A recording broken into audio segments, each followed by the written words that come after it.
Once upon a time, there was two athletes. One was very strong like Goku, and the other one was a twig. And there was this one tiny secret that made the smaller athlete significantly faster, and it will help you too. So in this video, I'm gonna show you what this tiny secret is, what ways to train this secret to maximize your speed gains, and why it's so effective in transforming your speed. In order to understand this, you need to know what issue you might not even know that you have. To run fast, all top athletes use something called the stretch shortening cycle. The stretch shortening cycle refers to when active muscle lengthening is immediately followed by active muscle shortening. In basic terms, it really means how well you can store and release elastic energy. Look at a kangaroo jumping versus a horse running. This might seem like a bizarre comparison, but clearly the kangaroo comes off to be very elastic and springy off the ground, while the horse obviously is elastic in its ground context, but seems to be using more muscle dominance in his running strategy. I want you to use this as a base frame to understand where I'm coming from for the rest of this video. It's common for older coaches to suggest to you to just simply get as strong as possible so you can produce more force into the ground no matter what constraints. This is true to some extent, but when you're running and your ground contact times, which is how long your foot is on the ground, is only 0.1 to 0.3 seconds, then all the strength you build up in that deep squat that took 1 to 3 seconds is not going to transfer as well as other methods. This is also backed up in the research. I'll link probably 1 to 2 studies below showing that velocity-based lifting is probably going to have the highest transfer to sprint speed and athleticism. When you look at the fastest athletes in the world, even people who are muscular like Asaf Powell or Johan Blake, they always have fast ground contact times so they can use their stretch shortening cycle at its full 100%. This is because muscular power is important to a certain extent, but most top sprinters you will see will use an elastic dominant strategy. This will always be the best way to improve your speed because elastic energy is free and will always have the biggest returns when it comes to improving your sprint speed. If you use a muscle dominant strategy, you will have slow ground contact times,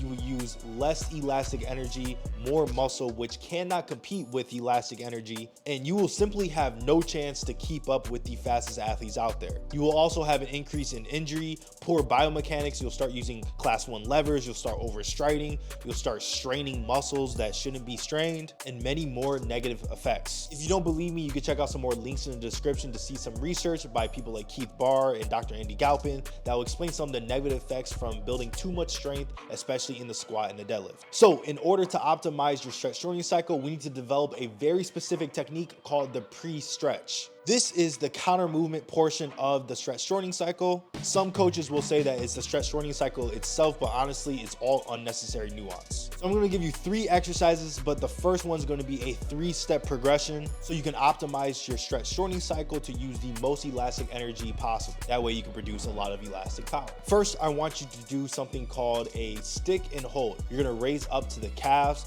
and then you're going to raise your hands above your head, have a very tall posture, and then attack down into the ground as fast as possible. As you're attacking down to the ground, you're gonna go from 2 feet to 1 foot. So now you're gonna land and stick onto 1 foot and absorb the force you created from yourself into that one leg and hold that position for 3 to 4 seconds. This might be really hard for some people. You could probably do about 3 to 4 sets of 4 to 6 reps each leg with 1 to 2 minutes of rest because this could be pretty intense. Next, I want you to do a fast drop into a reversal jump. So now you're gonna do the exact same thing, do a calf raise, keep your posture tall, arms tall, you're gonna drop as fast as possible and then reverse into a jump the second you get to the bottom of the squat in a sense. This is gonna be the same thing, 3 to 4 sets of maybe 3 to 5 reps this time. You're gonna go for max jump height. It would be even better if you could do this while trying to touch a tennis ball, try to touch the ceiling, try to touch a rim, try to dunk a basketball. It will be all great ways to help develop this even more. Now, lastly, we're gonna do the most intense variation of this, and we're gonna do a box drop hold into a box drop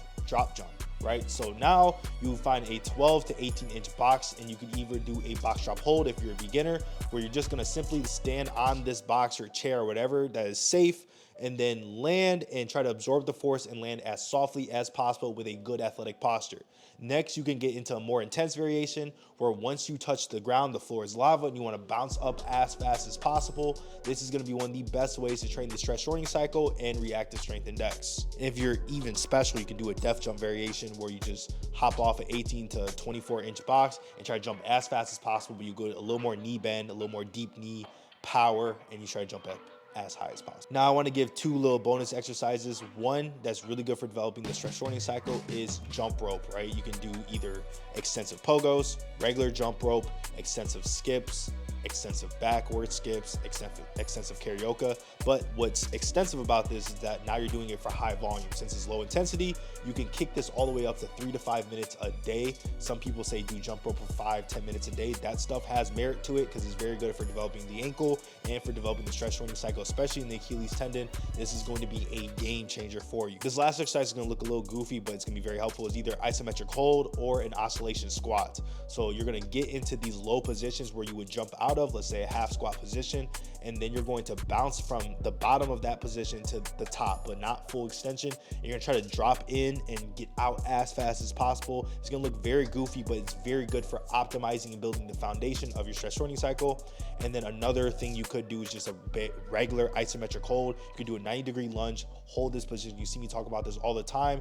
Build isometric strength in that tendon so you could eventually start to be elastic out the tendon further down your training cycles. If you don't really care about any of this information, you just want to know the right exercises, the perfect workout, the best stuff to improve your speed, develop the stress shortening cycle, reduce injury, get rid of all this, how much lifting do I do, how much do I not do, you can hop on the Speed Academy. It's in the description or in the pinned comment. But if you don't want to get the full thing right now, the 12-month speed transformation program, you can hop on the free workout from the Speed Academy. You literally same thing, pinned comment or description, get a free workout. All you do is put in your email, no credit card, and you're going to improve your speed simply with that. I believe the stress shortening cycle is the base of all athleticism, but you can't only have this part of the base without also having strong knees and ankles as well. So watch this video right here to understand how to develop the knee and the ankle to develop your sprint speed and athleticism.